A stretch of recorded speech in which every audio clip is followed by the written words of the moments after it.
It's your birthday. Happy birthday. It's your birthday. Happy birthday. The sun will shine, the flowers bloom, the birds will sing. It's not hot. I'm the killer, bring it back.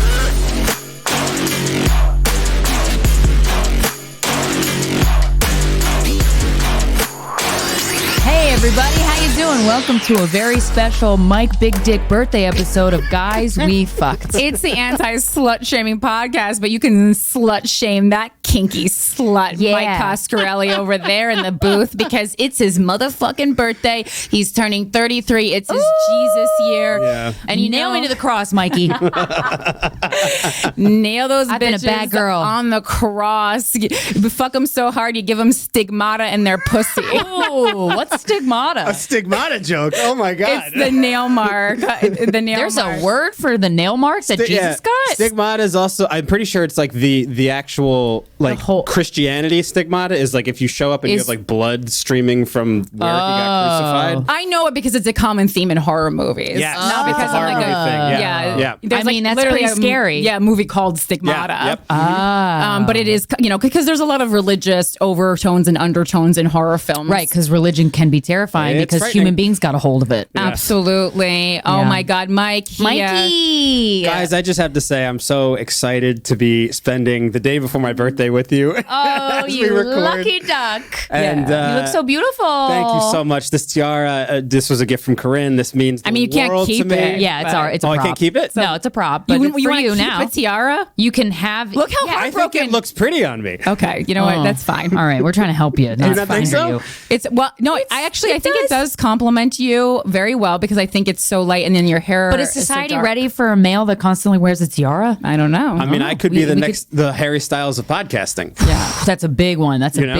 That's a big goal. That man wears dresses. I might not be ready for God, that dresses man's yet, so but beautiful. you know I love jewelry. Yeah, paint your nails and get some eyeliner Yeah. first. He also is like learning Italian. Did you know that about Harry Styles? No, but that makes me like him more. I do like him quite Would a you bit. make out with Harry Styles if he wanted to make out with you? I wouldn't make out with him, but I Oh, would, come on, I would Michael. hang with him for Harry sure. Styles, iconic. I didn't know the Icon. birthday boy was homophobic. Yeah, but- Jesus Christ. You don't want to take the opportunity to consensually make out with an iconic pop star? It was would ahead lo- of his time? I would love to give him a high five and a hug. I'll and give- just be I'll like, hey man, I high-five really you like what indeed. you're doing. Like, keep it up. Yeah. That's so. And then funny. you go, meet my friend Krystyna. She will do anything for you. I would do for sure. Any hole, Harry. Any hole. Any hole. Yeah. And so obviously Mike can't share his birthday wish because wishes don't come true when you share them. Right. Which is why this podcast has ruined Krystyna and my life. Yeah. You know it has. It has. I gotta say I'm on the up and up recently, but for a while it was pretty bad. It was pretty What? bad. Airing all your innermost thoughts creates a weapon for everyone you know to use against you? Turns out you're shooting yourself in the foot the whole entire 8 years. Really fucking Wow. crazy. Fuck. If I had a crystal ball. Telling everyone your weaknesses wasn't what Robert Greene was talking about. Turns out they use them against you. Oh, that's mean. Don't be mean. 8 years is a lot of laundry to air too. Yeah. A lot. Yeah. Yeah. Yeah, so Michael, but methinks he would love a nudie. Some birthday titties for the birthday boy. My titties are just so heavy. My titty fell out into your DMs.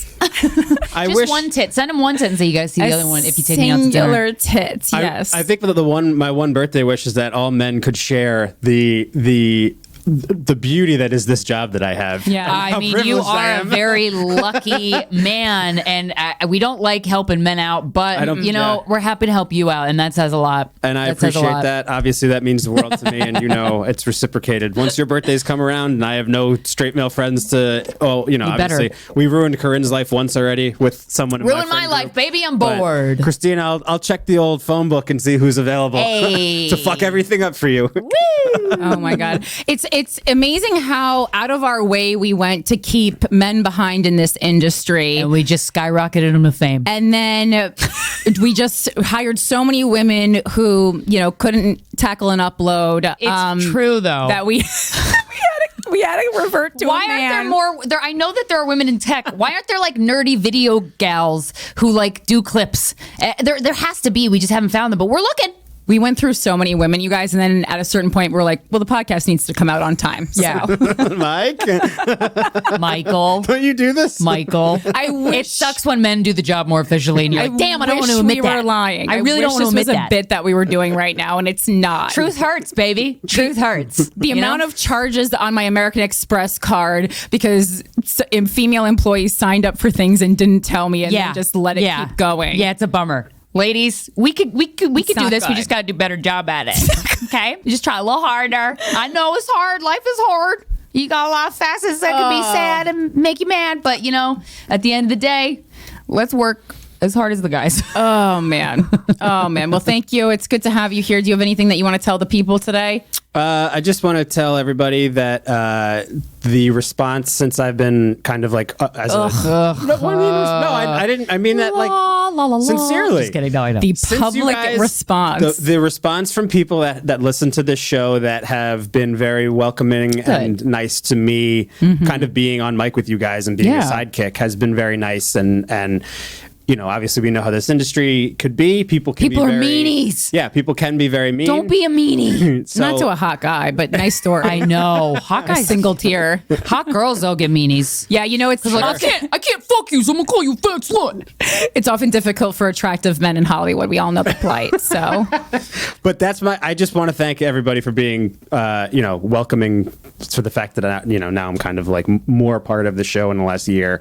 And obviously thank you to you guys for having me sit in this chair and be on the ride with you because it's been You're the it's been dong fun to the whole do it. time. Yeah, well, that is so God many given, have written but- you that we felt it was time for you to ride along with someone. Yeah. That's how we thought about that. Yeah. And in celebration, actually, MTV also gave Michael a present for his birthday. Oh, that's right. They did. In celebration, they had Johnny Depp make his first public appearance on the VMAs in the form of an astronaut. And he was so funny. No, wait. Our friend Johnny Depp. Johnny Depp was on the VMAs? Oh, yeah. Are you fucking serious? Yep. It was a real. And he was doing God, jokes. God, it's because no one gives a shit about the VMAs anymore. So we have to go through great lengths to get publicity stuff. Which, I mean, they guess. always have been pretty good at because there's a lot of moments. But man, It was Johnny a real Depp, mushroom stamp to survivors. You know. It was not good. Yeah. Yeah, I saw that. I sent that to you right away because I was just like, Are Corinne's you going to love fucking this. serious? Yeah, I mean, Oh, MTV, you're supposed to be like, better. what Well, are they MTV now? and Comedy Central are owned by the same people who Viacom, and it's hilarious because they've called me into their office, as we know,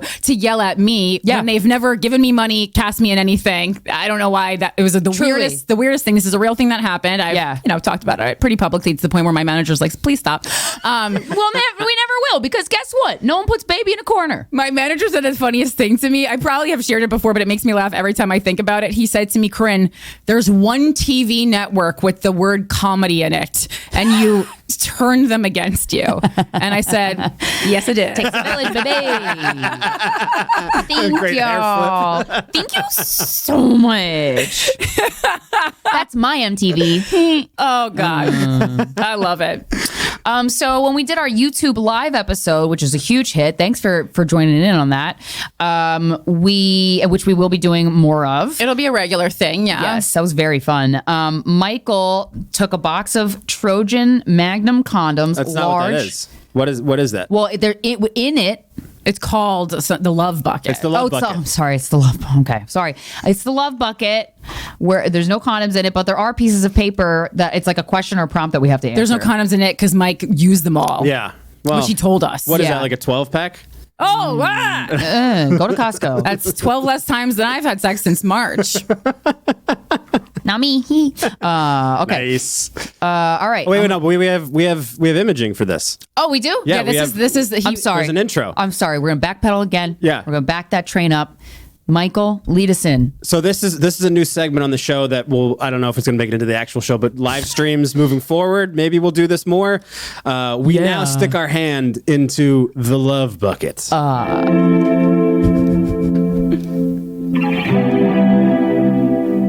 Soothing. Oh, yeah. Stick your hand into the bucket, Krystyna. And pull it out. Okay.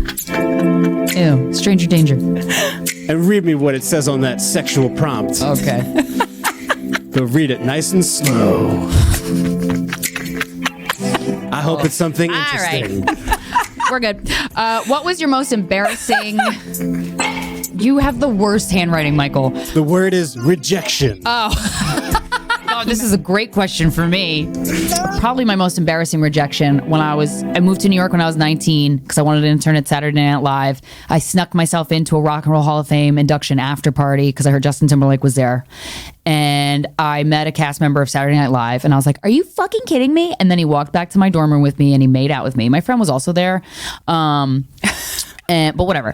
And then I was like, oh my God, I can't believe I was so, when you've never met someone famous and then you do, and you're like, wait, not only am I meeting someone famous who's a part of the show that I want to be on, but like he made out with me? I'm going to fucking explode. And so I was so obsessed with him ever since that moment. And then there was a lot of times where he was like, stop texting, he never said stop texting me, but like I felt the vibe, but I was like, whatever. And he's so nice, so I can't imagine him nice. But I mistook his niceness as he's in love with me and we're gonna be together forever. Right. And I stood outside his home once, and Union Square doesn't live on this coast anymore, so I can say it. And I just waited on a rock, and I was like, oh, are you out? And then I was just like, he's gonna text me, and then if I see him walk in his apartment, like maybe he'll hang out with me. And then I ended up calling him after I waited in Union Square for like a fucking hour, and he was at home but he wasn't feeling well, and I was like, well, I'll get you something, and he was like, no. And I cried to him on the phone while I was waiting outside his house, and he didn't even know I was outside his house, and that was so embarrassing. But I can say that now because I'm a grown-ass woman and I've surpassed that level of like, please love me. So that was my lowest probably. I didn't know. I've never even heard that story. That's like, yeah, it's embarrassing. That's minus the crying. Because I've waited outside for people, but it was for confrontational purposes. No, I run from confrontation. Taking your rings off. I run away. You went towards. That's so funny because I was like, that's like a psychotic, like stalker, like Corinne move. But I've only done it like after the relationship was over to confront someone about something. Like the time I waited outside a movie theater for like 5 for hours. A while, like 2 movies worth of hours. Yep. With my arms like this. Well, because if a guy gave me the butterfly feelings, like, and like the good feelings that this particular person gave me, like the high, it was the age difference, it was the fame, it was the specific reason he was famous, and he was so handsome. Every element of it was like, oh my fucking God, I cannot believe my luck, and that made me a psycho obsessed person. Yeah. Wow. What was your most embarrassing rejection?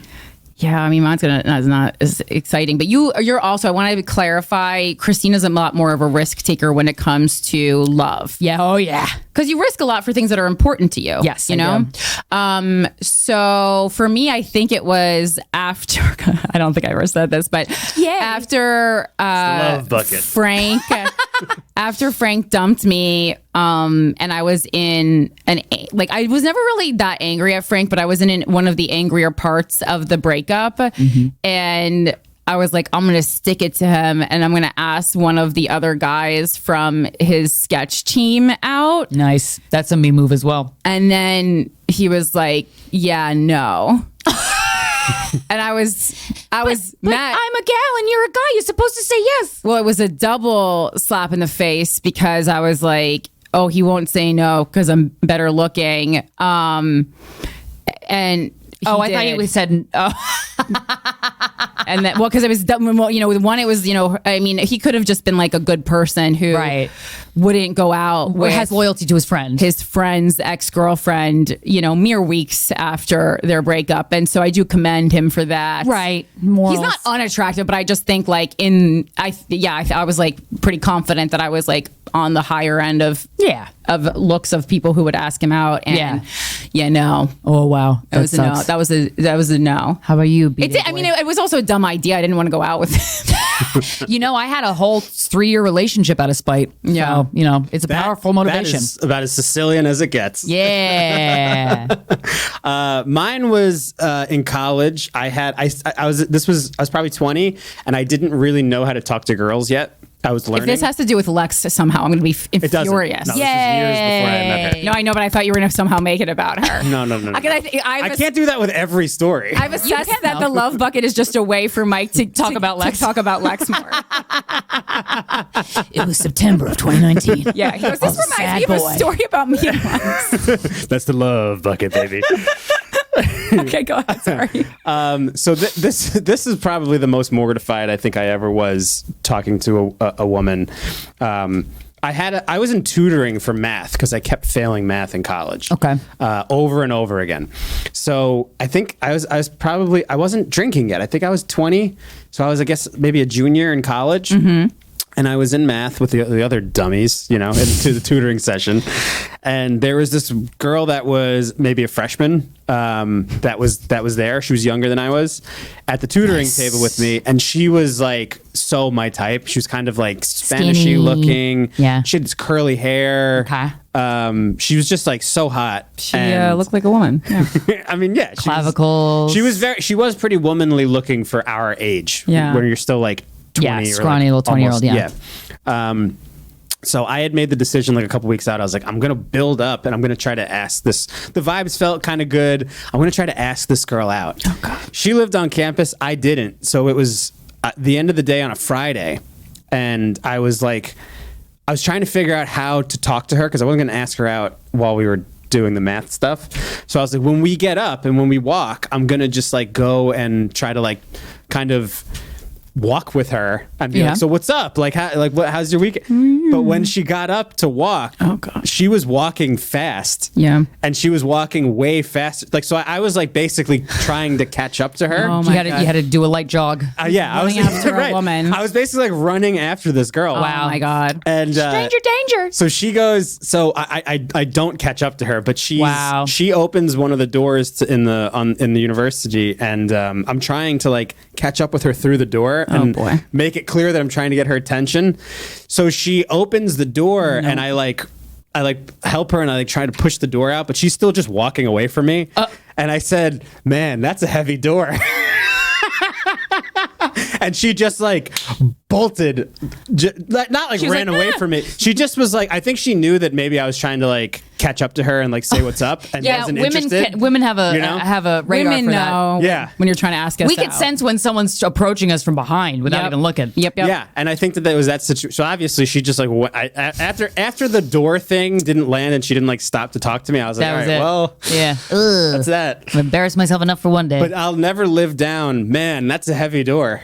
It's like burned in my brain.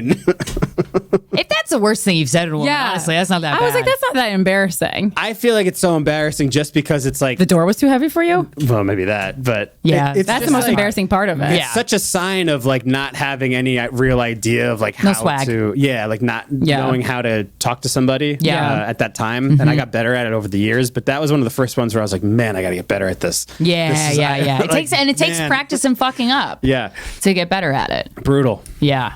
Good for you, Mikey. Thanks, guys. I know. That's why I try not to be too mean when people hit on me, because it's like it's so anxiety inducing. Mm-hmm. And it's like I don't really do that. Yeah. I had a guy in Greenpoint. Oh my God. This fucking kid, he had a mask on outside. And so I couldn't really see his face, but he's like a younger kid, like, I don't know, early 20s. And he goes, excuse me. He was following me from behind. I could sense it. I'm like, so what the fuck is this scary. guy doing Don't this? do You guys really can sense it? He was just the thing is he could have just Yes. been walking at my same pace towards somewhere, but I was like, he's got his energy on me. I could feel it. Yeah. I didn't even look back at him. I could sense him in my peripheral. And then we're stopped at a corner waiting for a light, and he goes, "Excuse me, can I ask you something?" And I was like, "Yeah, sure." He's like, "Are you single?" I'm like, "Yeah." And he's like, "Would you want to hook up with me?" I go, Ew. Oh, I go, God. "No, you stupid fuck. Is that it? Is that it? That's all you got? That's all you got? That's you a stupid fuck? That's all Crazy you got?" first line. That really Are is you wild. kidding me? Are you kidding me? Fucking try harder. Try harder. We all have the human mind. I say this on stage, so if you've seen me do stand up, I'm repeating it, but I'm repeating it because it's true. The human mind is the greatest 3D printer of all time. It is responsible for New York City, for everything, for technology, for ideas, for art, for everything. Guys, you all have a human brain in you. Use the power on us. Like, you're so fucking lazy with your pickup shit. Like, work harder. Oh my God. Work harder. That Pretty is so crazy that he said insulting. that. Yeah. And it's I'd rather you say like, you want to come on my cock, you fat whore, or something like that. Like, I don't know, something like. Well, it was you, not me. So, I mean, if you're just gonna go, then, oh my God, it was boring and there was no effort. There's no effort and it was boring. I mean, that's just like, go fucking, what a waste of my day. Well, and the other layer for me is that like you're gonna use a line that's bold while you're still too weak to be maskless outside. Exactly. Oh yeah, can't be doing that. I mean, in the dead of COVID, I That wasn't was wearing a worse mask outside. That was worse than the guy who came up to me after a show who was attractive, so I got excited. But then he was talking, and then he said like one of the things he said was like, "Don't worry, I'm not going to rape you." Oh yeah, I remember you telling us that. Say that, gentlemen. Yeah. I mean, and I know you're probably at home or wherever you're at listening and going, "I would never say that." Well, he probably thought that too, and he said it. So just be mindful of when you talk to women. Like, focus on something specific about that woman, so we feel special. I like the way you breathe. Well, maybe not that one.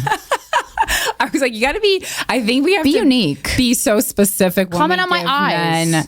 That's unique for you? Yeah, I have really beautiful eyes. Tell me I have, just say it. You have beautiful eyes. I've had a guy say that. Oh. The one guy. I mean, you can say that to almost everyone, though. Well, I'll buy it. Okay. I'm not gonna buy.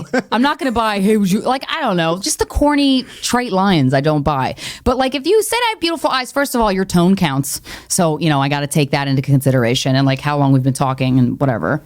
Yeah. But like, say something a little more fucking romantic than, do you want to hook up with me, or don't worry, I won't rape you.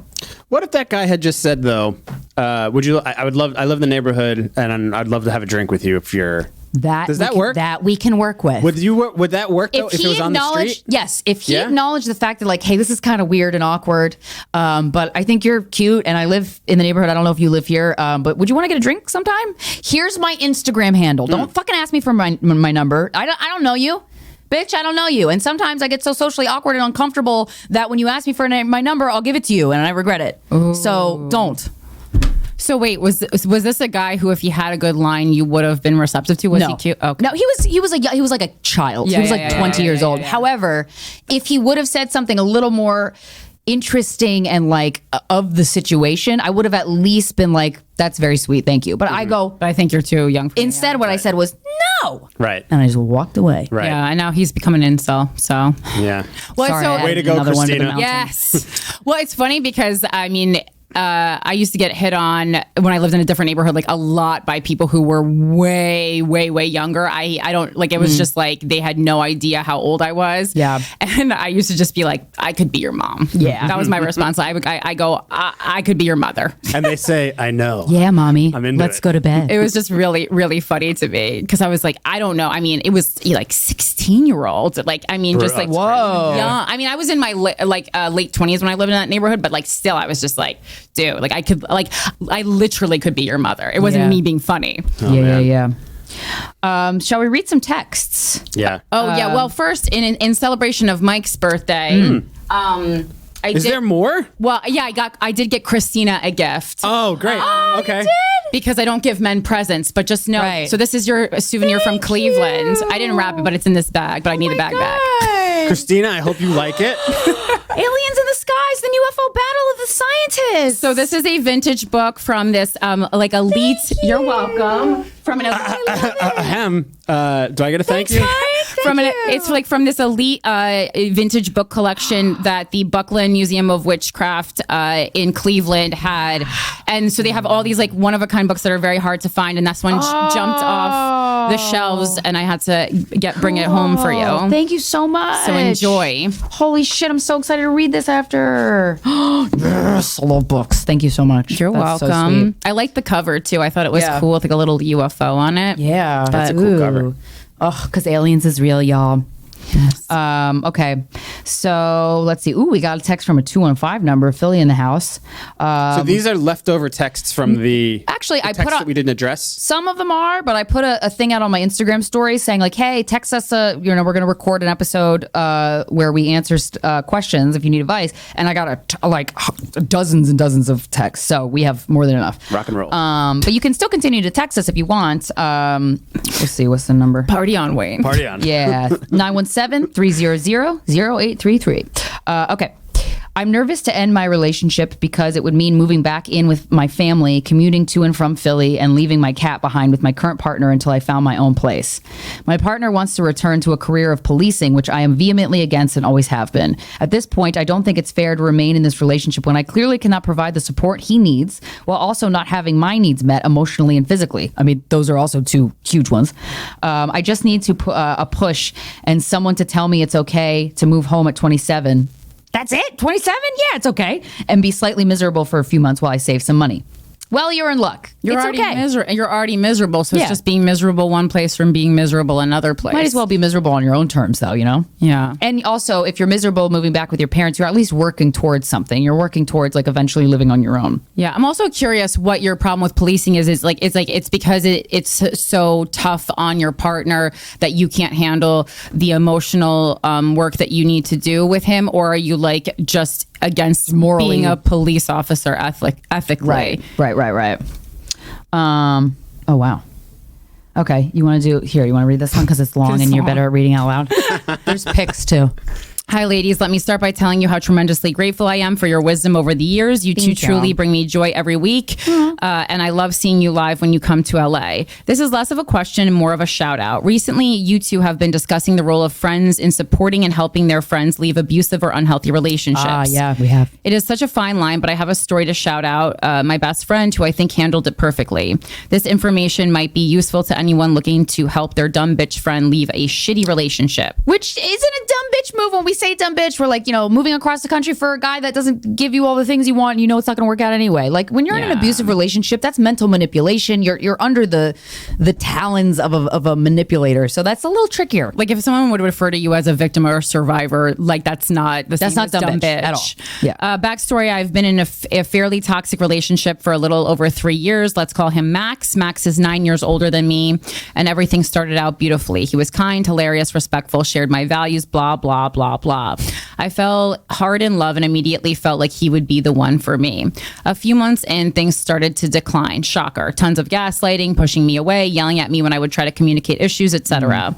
This isn't about him. I finally got the balls to leave that asshole, so I don't need advice there. This is about my best friend. Let's call her Amy. Amy was super supportive of the relationship at first. She loved his charm and saw that he clearly loved and supported me. When things started to turn, she was my go-to person. I would call her crying probably once a week and spill everything to her while she listened and provided support. Despite all these red flags, about a year ago, I decided to move in with him. Excellent decision making, I know. When I told Amy, she was clearly in shock.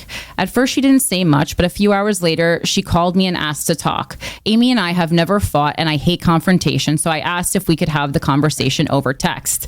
Jesus, that's worse than really even hate I would confrontation. do.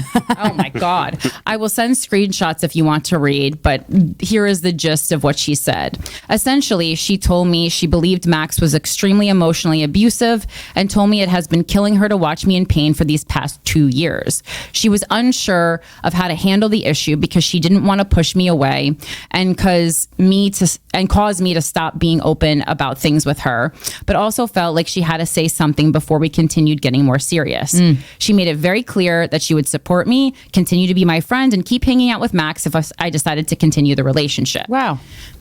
Yeah, that's interesting because I don't know that I would continue to hang out with him. I was in shock and deeply upset to see that she felt this way. At the time, I clearly had not realized that the way he was treating me was unhealthy. And Even though she was confiding in her friend that she was upset about him. That's so interesting, the way abuse. Yeah, sometimes you is can be handled like, in your brain. like, oh, our relationship isn't going well, and you're like not realizing it's because like you're being abused, Right. And my self-worth was extremely low at the time due to the treatment I had been accepting. I felt misplaced anger at Amy and basically told her that while I respected her opinion, I thought she was seeing an inaccurate picture of our relationship because he's only mean to me in front of you guys. No, I added that myself because I was so open with her about the negatives when I needed support, but didn't feel the need to share the positive aspects of our relationship. LOL, as if she wasn't a smart, competent human with a literal PhD that was perfectly capable of discerning normal relationship arguments with abusive behavior. I will say, just because people are smart, like in school, doesn't mean they're smart in relationships. Also, people with degrees get abused also. Sure. Yeah. It doesn't really matter. Amy and I agreed to disagree and set boundaries about our relationship going forward. She completely fairly requested that I refrain from telling her every time we argue. Yes. Yeah.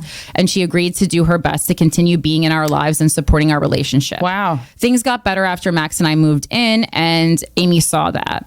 We all kept hanging out, and I kept our arguments more to myself, but still knew I could talk to Amy if I ever really needed to. That's good. About a month ago, 1 week before I was going to take the exam that would let me practice law, I found out Max was emotionally cheating.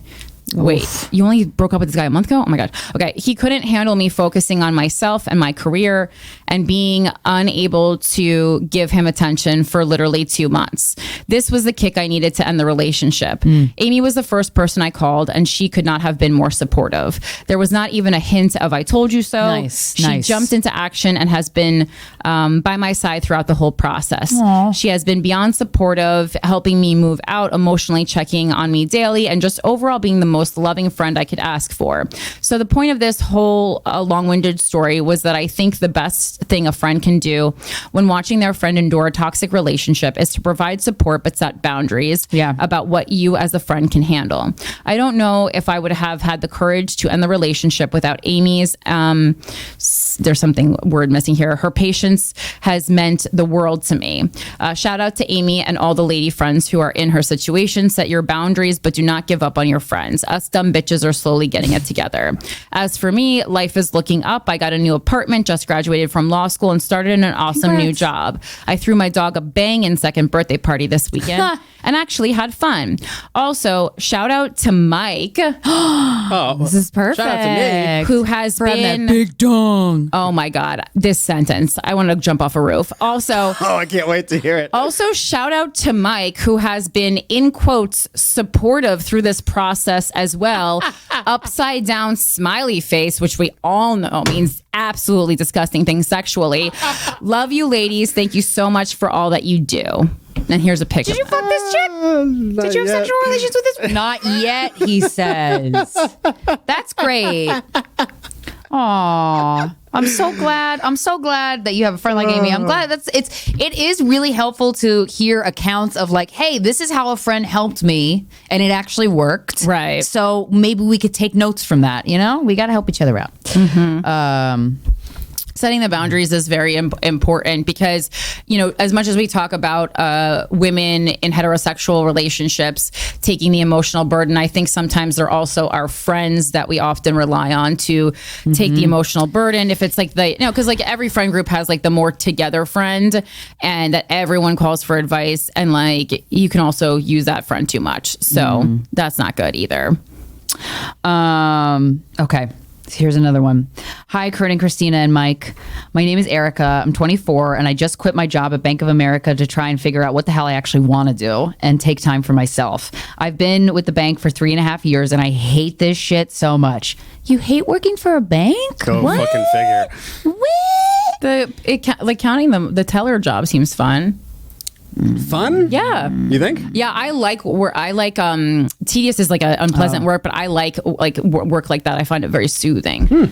I cannot continue to do something I hate and complain about it, which I've realized. Nice. I obviously have control over my life. I know it's so easy to forget sometimes. I still have another week working with them and I'm done. I'm wrestling with a feeling of being terrified and worried I'm going to run out of money. I have $20,000 in savings, so I'm not too worried yet. Okay, that's a good amount. My therapist told me to take it one day at a time, but wondering if you guys have any advice on how to not feel extremely nervous and scared of the future. I mean, that's all of us, baby girl. We just gotta like talk to ourselves and have a good, healthy coach level dialogue with ourselves. Fucking fire that therapist. Where do they get that advice? Yeah, one day at a time from a fucking magnet at a Hallmark store. It's from the checkout line at the mini books at Barnes and Noble. Yeah, she ain't even trying. Fuck.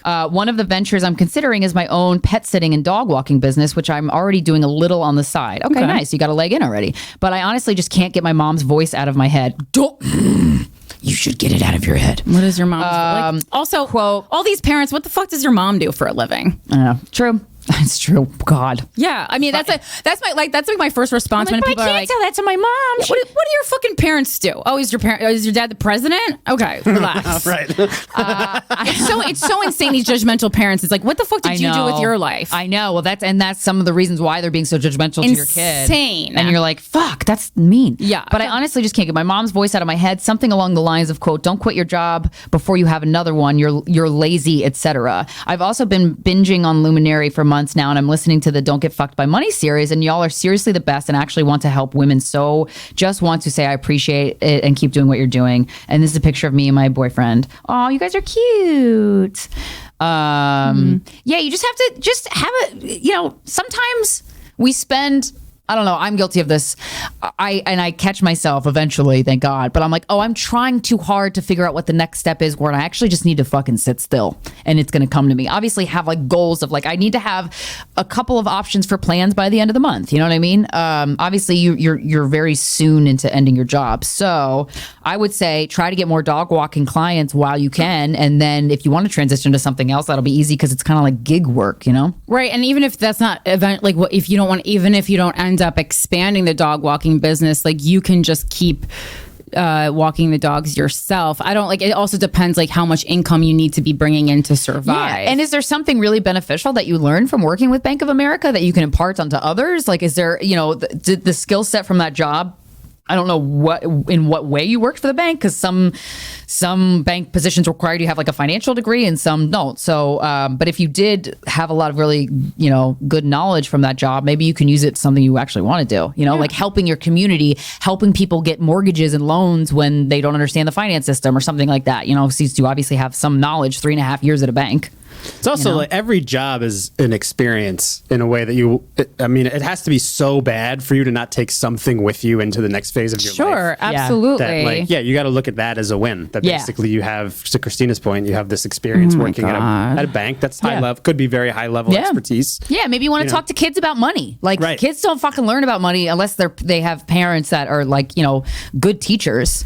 Okay, I hate to call everyone out on the podcast, but we just got a text to confirm a bang session that you have at the end of September. You got to tell these people this is not the number to text. Wait a minute. To confirm that. We're telling you, the listeners. Well, I did say we're all three going to be on the podcast, but that doesn't mean like text Mike. The burner number is not Mike's phone. Wait a minute. It's not Mike's rub phone. all the sex you're getting from our hiring choice in our faces. This is also, it's just like so funny that you're literally listening to like a sex positive, like feminist podcast, and you're texting us to confirm a bang with like our producer. It's such a fucking we're not weird call her move. Daddy, okay? This is such a weird move. What?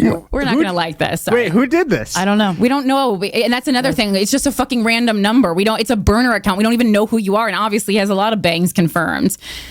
I can either confirm or deny that. It's someone who shares a birthday with me. Okay. If you know anyone, but I'm an sure you don't know the person's birthday, because that would be way too much information. Of course not. I know. You didn't put their information into the pattern yet? So funny. I haven't done that. So funny. Can I see it afterwards, though? Yeah, you have to match the number to the number in your phone. Yes, that's a good. Do you see the conversation we're having? Yeah, we're helping somebody else Happy get pussy. birthday to Not to me. us. Oh my God, Mike is really getting really high and mighty with that crown over there. Hey, C&K, advice on stopping the cycle of looking up an ex online and pissing myself off. Oh, this is a tough one. Yeah. I haven't looked in maybe a year. Oh, well, I mean, that's amazing. Yeah, you're already doing it, girl. Relationship was over 6 years ago. Have him blocked on everything. Oh. So to look, I have to unblock. Okay. It's obviously been a still on year. your mind, though. I know it's a cycle of giving myself that trigger emotion. How can I get to a point where even if I did look, it wouldn't piss me off? Or is Don't that look. possible? Love you guys. Thank you. More detail. Seeing him live his life does not piss me off. I feel neutral and even happy that he seems to be doing well. What does piss me off? Seeing my ex-friend, female, and him still being friends. I mean, that's allowed, right? Unless I broke up Was with the she your whole friend group, basically. No regrets. I think they're bad people, but clearly I'm still getting triggered seeing them together. Well, you broke Yeah. up with the whole friend group. I don't understand what the problem is. See, I never had a problem look, I do not. Once I break up with you, or if I officially decide, oh, we're done, I will never see or talk to you again. I won't look you up. I won't give a flying fuck.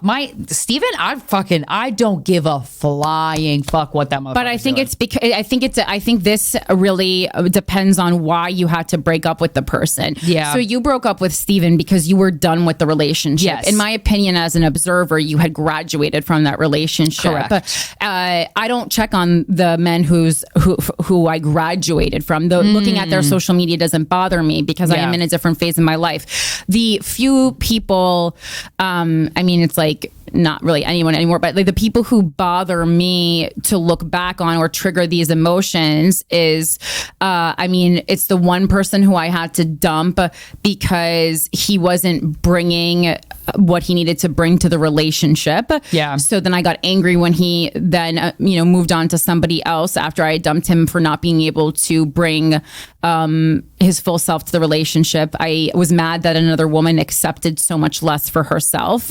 So that's why that bothered me. And then, other things where it's like you break up with someone and this is actually a common one that I share with a few friends. You break up with someone because you're not doing well, and you're like, that's like a one that got away, or like I feel like I missed the boat on that one. Yeah, kind of a one. So I think it's like the circumstances of why you broke up. I will say, even for me, 6 years ago is that's a long time. Yeah. I still don't even dwell on people for a long time. Not that long though. Even a guy like the on and off person that I had, over the last couple years. Yes. I don't look at his stuff. He doesn't post a lot though. Yeah, but like he's people muted. who post a lot are really annoying. Like that's a tough one. Anybody that I'm having sex with, they're muted on social media. I just don't. Interesting. Yeah, I don't want to know because I know my anxious brain and I know what the little stories I'm going to make and how much fucking energy it's going to take to like how much energy of mine is going to be dedicated to like, well, what if that means this? Or what if he's trying to hurt you? It's not true. Shut the fuck up, Krystyna. And the only way I can keep myself from doing that is muting them. Yeah, I think so I never know what they're doing. You've already gone a year, which they say it takes 30 days to break a pattern. It's broken then, girl. And so I don't like whatever you've been doing, keep doing. And maybe there's a larger issue of abandonment or something that is bothering you about that female friend. That's the kind of thing that if I've gone a year without doing the actual action that I have control over, to me it says the leftover part is mental. Especially when I'm thinking about it in relationship to myself, because I think of everything in the context of obsessions and compulsions, because I have obsessive compulsive disorder. So the obsessions you can unpack in therapy. The compulsions you kind of just need to stop doing yourself. So you've stopped the compulsion, which is the looking. And again, I'm not saying you have OCD. I'm just like relating it to what I have. And then the obsession, that's something that you talk about if you still feel the effects of it with a healthcare provider, or you can just, you can do your own research online. You have to be careful with relationship stuff though, because there's a lot of shitty relationship advice online. Yes, there is. If there's a lot of pop-up ads, it's probably not reliable. Yeah, if they're trying to sell you something to get your dick hard while you're looking at how to make your relationship better, go elsewhere. Hey, Corinne and Krystyna, the guy I was fucking before my current boyfriend, who I have been with for 5.5 years, keeps reaching out to me. I have barely talked to him since I have started dating my current boyfriend. And I'm pretty sure he has or recently had a girlfriend. We were also never friends before or after we fucked. So my question is, why is he still reaching out to me? And how do I nicely tell him I'm not interested in having any sort of relationship with him? This is where you don't got to be nice. You could just be honest, and that doesn't mean it's mean, but just say, hey, I'm a little confused as to why you're reaching out, but I got to say, I'm in a relationship I'm happy with, and I don't really want to talk to you. There's nothing wrong with saying I don't really want to talk to you, because you're just being honest. You can't get mad at that. And you're getting mad at that just because you feel abandoned, and that's your problem. You know what I mean? Yeah, sounds to me like you have a case of bomb ass pussy. Ooh, girl. Yeah. Call the doctor. Yeah. So just be like, hey, I'm in a relationship and I'm happy, and I don't, say what you said to us. I don't think there's like a relationship that you need to maintain. I'm also curious, like what he was saying to you in the messages. Like, is it flirty or is it like, how you doing? Right. Yeah. What is he saying? How you doing kind of makes me sad. Maybe, How you doing? Makes you sad? If someone who she had an exclusively sexual relationship with is actually just saying how you doing, I don't want her to respond and be mean. Right. You know. Right. I see. I just want to to say kindly like I'm okay because and then not ask him how he's doing. Or also kindly because of the nature of our relationship was only sexual. I just don't feel comfortable maintaining a relationship with you. I'm sure you're like a very nice. That's a good one. I'm sure you know the time I spent with you. You are a good person. Ooh, but put it's that tool in just your tool not, basket. I just don't feel the need to maintain this. I think, not that it's women's job to make sure men don't go into yoga classes and shoot people up, but I think just in general, if we are all kinder to one another, it's helpful. It is. Hey guys, love your work. Okay, so me and this girl are in love with each other and have an amazing connection in every way, but she says that she can't be in a relationship because she is afraid. She don't want it that bad. She is afraid because she says I'm too nice and that she doesn't like she don't that want much. it that bad. Sorry. She is afraid because she says I'm too nice and that it reminds her of her first ex that was perfect and always spoiled her and such, but in the end raped her. Okay, so this is terrible. different then. Sorry. Yeah. Oh, that's okay. So it's PTSD. Possibly. Yeah, this is different. Maybe she's getting triggered. What a thing to say. You remind me of the guy who raped me. But other than that, you're great. She says she feels the same energy. Ooh, she says she feels the same energy with me. I told her I understand and feel for her. Something in her is getting triggered, and it could be his kindness. It could be or her. I don't know who's writing, but it could be that person's kindness. Could be a trigger. Anything could be. A green shirt could be a trigger. She can take it as slowly as she wants, but she wants to end it. I'm in love with her and want to continue, but I don't. Do you really want to be in a relationship with someone who is saying that you remind them of their rapist? Like I wouldn't. Yeah, and to me, I think the person that you're in love with needs some more therapy, like some PTSD therapy, understandably so, because her body was violated and her trust was violated. I also, at this point in my life, I would push back on saying that two people who haven't been in a relationship can actually be in love in the way that, in like a full-bodied love, the way we mean it. I think it's like that lust level. It's this fantasy stuff still. I don't think this is love on the level that you need to hit to have a relationship. I think this is like love in quotes at first sight kind of stuff. I'm in love with her and want to continue, but because you don't know the real version of her. I'm in love with her and want to continue, but I don't know what to do or say to show comfort to her or show her that I am different. Sorry for the long text and all the love. I would also too ask her, like, is there something I could be doing differently? But the thing is, if she was sexually assaulted by somebody, I hope she's getting therapy for that, because that's a big one. You really want to make sure that you comb through that when you're ready. It's also nerve-wracking that someone would have a distrust of someone who starts a relationship with kindness, because then you will distrust any kindness. Right. And I mean, that's where the therapy will come in, of like not associating kindness with rape. Yeah, it's like he used it as a way to lure her in, right, and then switched, getting manipulated. And I mean, yes, you shouldn't just like open arms welcome anyone who's kind to you. And I'm guessing he was nice, not kind anyway. They're different things. Yeah, they are different. But writer, I would push back on the fact that you're actually in love. Sorry, I'm guessing you're in your 20s. It'll kind of change a little bit as you get older, and it will. Yeah, and I would also just say, like, you can say, is there anything different I can do? But I wouldn't push too hard to get in a relationship with someone for her mental health and yours. If they're saying you remind me of my rapist, that's just not a good spot for either of you to be in. Whether it's has any validity or not, as far as like things that you're doing.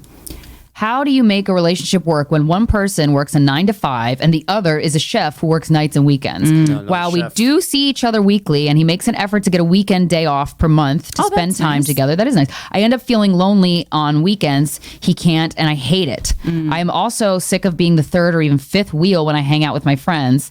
Okay. We've broken up about this before, and we're not apart and no contact for about 8 months, but I ran into him at a concert in July. Oh, and I would be like, it's fake. wait, we're supposed to be together. Oh, yeah. And we've been hanging out regularly since. I missed him so much, but also don't want to hurt either of us by trying again and then still not being able to handle it. Help. I hate feeling like a dumb bitch. So I just think it's a reframing thing. Some people, I know couples that only see each other on the weekends or like they're long distance, so they make it work. So maybe there's something you could do to make it work so that there is a more form of constant contact. It's just not in-person contact. You know what I'm saying? Like you can, there's other ways that you can be intimate with each other without actually seeing each other, like voice memos and stuff throughout the day. So you kind of feel like you're walking through the day together some days if you want to, even though you can't physically be in the same space. Yeah, I also think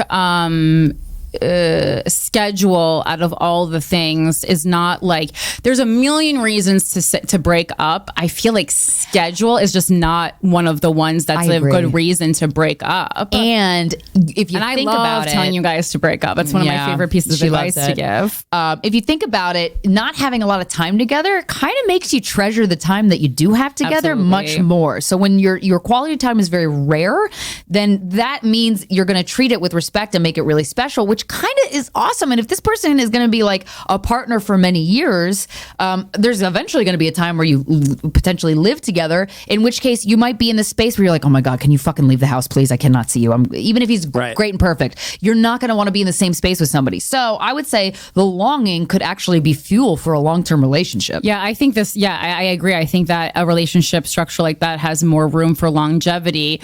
Also, you might have a bit of an anxious attachment. I totally understand. Like in my 20s, I read the book Attached. Yeah, I was totally like, oh no, like my boyfriend has to work this weekend. Or even like when you start comedy and you're dating people, like if they're ahead of you in comedy and they're away on the weekends, and then you're just sitting at home and you're saying you don't like to be the third, fourth, or fifth wheel. It's like, so number one, all your friends are in relationships, but number two, all your friends are in relationships and only go out with their partners. That seems really odd to me. Yeah. I mean, number one, you can take an initiative, and maybe once a month you can be the planner of a girls' night for your friend group.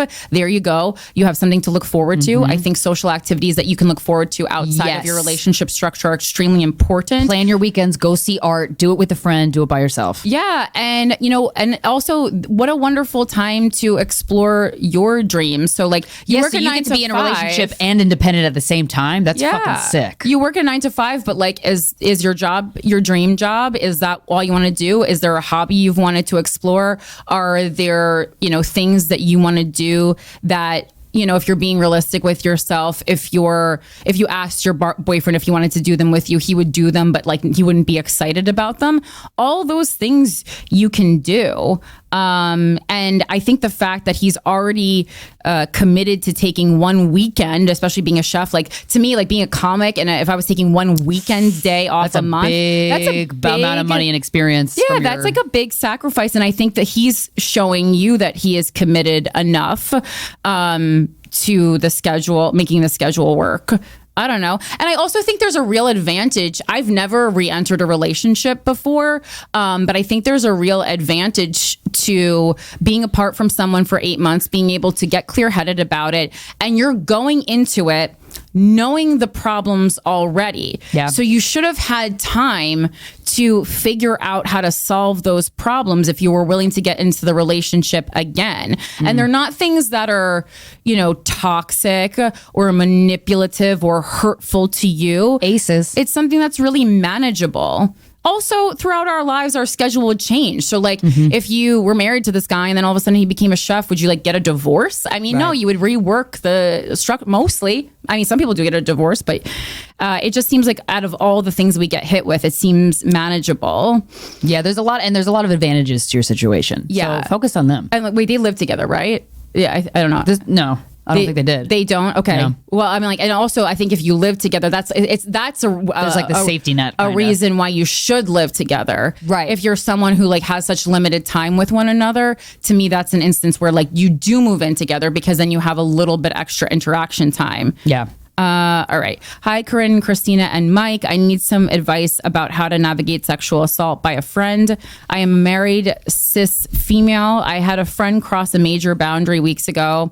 When I had been drinking, he had not. My phone had died and I was unable to get home without his help. I froze when he initiated unwanted touching and leaned into it because I didn't know what to do. Okay, this was the second time he has done this, so he's Okay. not no car rides with him anymore. Well, he's not a friend also. Yeah. First time we were in public and he was blackout drunk. All right, well, I'll give maybe a little pass. I told him not to do it again, but was probably too nice about it at that time.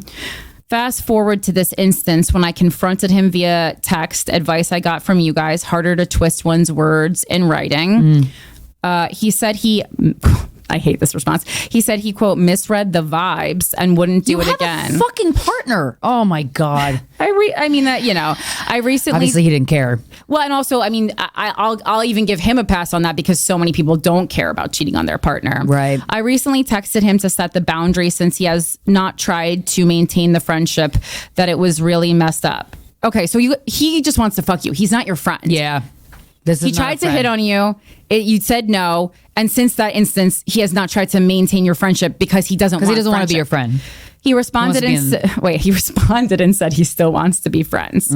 He's a liar. Okay. Here's my problem. This individual, I found out, has a reputation for issues with consent. Okay. At this point, He has a reputation for that? Yeah. Yep. Oh, boy. At this point, friendship is pretty much over on my end. Yeah. I want to make that clear to him directly instead of ghosting. Part of me, I would, because the way he's acting is absolutely unacceptable. it's unsafe to others too. Part of me wants to make it clear that he cannot read vibes, or I mean, also Like stop tea saying leaves. vibes. Vibes like tea leaves.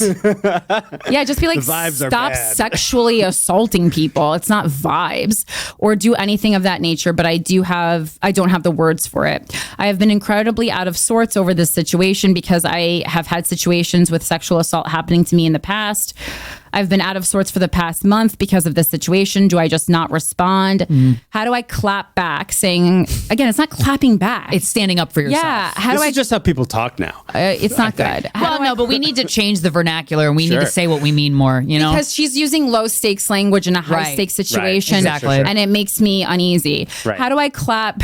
That's like being like, how do I clap back at my rapist? Like, It's not how I'd phrase This person it. murdered my family. Yeah, I need to How do I clap clap back at this murdering asshole? yeah, clap back is like what Paris Hilton does when someone posts a weird meme about her. Right. You Yeah. know. Right.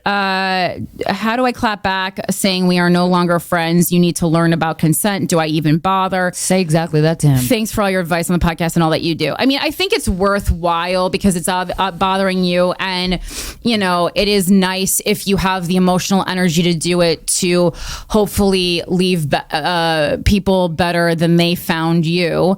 And so just say, like, listen, we've had several instances where you have touched me or made moves on me that were non-consensual. Lay the facts down for him. Yeah. Since he obviously can't read the vibe. It's not only me that you've done this to. You have a reputation in our, friend group for doing this. You make everyone uncomfortable. This is sexual assault, and Make him deal with his behavior. we're not. No one's going to put up with it anymore. Being drunk is not an excuse. If you can't keep your hands to yourself while you're drunk, you need to stop drinking. I hope you get the help that you need. That's a good one. But I love I'm that. no longer going to be a part Of your your life. journey. And write journey like every other letter letter is capitalized and put like the little squiggly stars. And then say, yes, queen. Now that Yes, king. is how you clap back. Hey, my boyfriend's family dog is being put down. He wants me to be there. His siblings aren't the biggest fans of me. I'm the girlfriend after the long-term one. They dated for 5 years, married for 5 years. I still plan to go because I'm offering him my support. All I can do is continue to be nice to his family. We've been together for 2 years. Any advice? Thank you and love y'all. I wouldn't go. He's using you as his emotional support dog. You can give him a hug when he gets back. That's the family dog. It's the family's choice who should be there. You shouldn't be there if they don't like you. I'm sorry that they don't like you, but for whatever reason, they don't like you. And that's a personal thing. Like, I would be so annoyed if my brother's girlfriend, who I didn't like, and I do like you, hi. If I didn't like my brother's girlfriend and I was fucking losing the family dog and she was there because my brother can't handle his own fucking emotions. Whoa. No, that's a no. Oh, I was going to say, well, just go and not care that they're mean because maybe they're going through a hard. Yeah, No, it's a family matter. Family decides he also needs to learn that you're not even like a member of the family officially yet because you're not married. I mean, I just think there's a lot of things there, and I think people consistently bring their fucking romantic partners to places where it needs to be family, and it's annoying. It's like a real fucking sore spot for me. Like when people bring a date to a funeral. Grow up. What? Yeah, it's like when people will bring like a girl they've been dating for like 2 months to a funeral because that's a guy thing. They have absolutely no control of over their own emotions. Hug your mom. How about that? Yeah. See ya. Should we end Inappropriate. Should we end this episode with the love bucket? Fuck yeah. You want to go back to the love bucket? I think we should for your birthday. The love bucket, baby. Yeah, or if Mike wants to read any of his DMs to us. Yeah. It's such a fucking party in there. I don't know about that. Oh, you got to keep that to yourself, huh? How many nudes do you get per day? They come in like spurts. Oh, So they're so sorry to hear. No, they're like it's When it rains, it pours. Right, You exactly. know? Titties so it's for like Michael. there'll be like a Saturday where I'm just like sitting at flowers for home. Algernon, titties for Michael. Yeah. And then I'll get like 3 girls will just like send in and just be like, check these out. Some girl, I think, Christ. did I send you the Snapchat that I had the other day? The girl that wrote me in and said, rape my clavicle. She sent me a picture of her clavicle. I wonder why our listeners keep getting in unhealthy relationships. Huh? It's like they don't listen when we say. It's a lot of fun, guys. Oh God. I know. I feel less bad because, like, at least I know you are a good person. Right. But, and especially after that heavy door story, we know you're not a threat. Yeah. Certainly not emotionally or physically. That's a heavy door. But I mean, it is just like now people are just listening because for like a chance to win the ride Mike's Big Dong Lotto. That's a fun. Listen, it works for me. Works for you. It doesn't Yeah, work for doesn't work feminism. for us. But hey, whatever. You want to do the sound cues, or are we doing a raw dogging? Let's raw dog it because Okay. I'd have to figure it Corinne, out. you pick. It's already been introduced. It's fine. Okay. We don't need a sound. We got it. We got it. We It's a got it. segment. Oh, the yeah, love and if bucket. you haven't watched it yet, don't forget to watch our most recent live stream on YouTube. It was a fun drinking night that we did. Yeah. It's at youtube.com/Guys We Fcked, and that's a YouTube exclusive. It's not coming out anywhere else, so you got to go on there to do it. And hit subscribe while you're there, sweeties. Name a time you get uncontrollably horny Every day. when you weren't expecting it. Oh, that's a good question. Is it get or got? Got. Yeah, Okay. It's like a specific moment. I mean, I gotta say, When I wasn't your expecting O it? looks like the @ sign Wow, Mike. on social media. my handwriting's not great. A swirly seashell. Name a time you got uncontrollably This happens horny to me when so you often. weren't expecting it. It happens to me so often that I'm like, oh, that makes sense. Just because it's me. Is there one in there though that like sticks out to you? And you're just like, wasn't expecting that. Yeah. Oh no, what's that face saying? Oh. Is you, it you ever illegal? masturbate to something bad? You ever get horny for something that was like a salty? Well, like bad, like porn, what? sure. Yeah, but like it wasn't supposed to be pornographic. So I watched the documentary on 99 Woodstock, and when the women were getting their titties touched, I got aroused and I stopped the thing to go masturbate. Oh, I'd say that And I was like, qualifies for this. Yeah, that's segment. pretty. And I'm like, who am I? And I'm like, I'm a good person. I don't want people to get assaulted. I don't want people to assault me or anybody. But it made me horny. I'm trying to figure that out because I actually have I the just wanna be opposite problem. Like I get unhorny when bad things are happening so quickly, and I wish I could like get horny again faster. Oh, I see. Right. Like 0 to 100. Reel it in. Yeah, I'm trying to think. I mean, there's certainly like Call me a good girl and I'm yours, baby. There's definitely people I shouldn't have gotten horny for. I mean, I got horny for someone that I was like not that I was not interested in, but that I hadn't been horny for in a long time, and then it felt like it was like a psychic message telling me that he had gotten a girlfriend. That's yeah. annoying. So that was weird. It was but a psychic annoying. message. But it also, like, I had no clue. I mean, I feel like sometimes I do the body, it's like the body keeps score. The body tips me off. Yeah. I figure out a lot The of body's things your crystal ball. intuitively. How about you, Mike? I feel like as a man, this happens to you all the goddamn time. It happened to me way more when I was like a teenager. Yeah. It was like 15 to 19. You're just horny just get everywhere. hard-ons, yeah. You're just kind of Man. like, man, where did that come That from? sucks. Yeah, it was weird. I did a lot of just Like I was horny, but I just masturbated and then it ended. your hormones are just so wild. You just like you're getting like hard-ons. Testosterone's a work. motherfucker. Yeah, at your job at the mall. You're Yeah, just like, yeah. What am I gonna? What do I do? I have a, Yeah, 'cause it hard shows. dick at Banana Republic. Yeah, you know? yeah. But the one that I can remember where I just wasn't expecting to get horny was there was some girl that I was like 20. It's Her name always- was Legs. No. It's always some girl, some woman. Skinny I little was clavicle 22. bones. Like it was Yeah, somebody that I had hooked up with a few times, Right. And hadn't in a while. And we were at some place in Jersey doing karaoke, Nice. and I just remember her doing karaoke, and then I was like, It made you horny. yeah, I was like into it. Men And are then we- so weird. Yeah, You are weird. What about it? Like, was she a good singer? no, not particularly. Wow. I just like.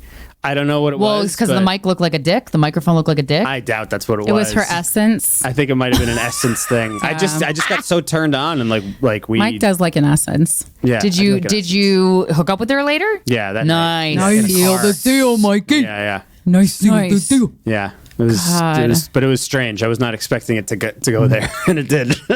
Yeah, I'm always in there. Oh God, I'm always trying to think about this horny thing. I don't know. I'll come back. Sometimes the love bucket stumps you. You know, and there's just no way around it. I feel like you said that out loud while you were writing these things on sticky note, or like while you were like writing down your things that you wanted to put on as prompts. On all of them, I Like, said these are gonna stump the girls. no. I said the prompts when I was writing them. I was like someone will have an answer for all of these. Right, It's right, not right, like right. there's not going to be any in there that are just like nobody's going to have an answer. Yeah. So I figured, like Did you write any down that you don't have an answer to? that's a great question. I don't remember off the top of my head, but I don't think so. Right. I think they were all things that I could They're have like some inspired sort of, by your own, of course. yeah, and the podcast, just things that I've heard you guys say in the past, maybe like Nice. tendencies that I know you guys have. So, but I was thinking of you the whole time. Oh, when we thank put these you. together. It's always nice that's when what I wanna thinking hear. of your employers as you put scratch little post-it notes into a box of condoms. Yeah. Well, Thank you. It's content. Hashtag blessed. It is content. Thank you, everybody. Happy birthday, Michael. Happy you, guys. birthday, Hope it's a good Michael. one. Hope your Thank you, Jesus guys. year is everything that you thought it would be and more. Me too. We love you. This has been Guys We Fucked, the anti-slut shaming podcast. We'll talk to you next Friday.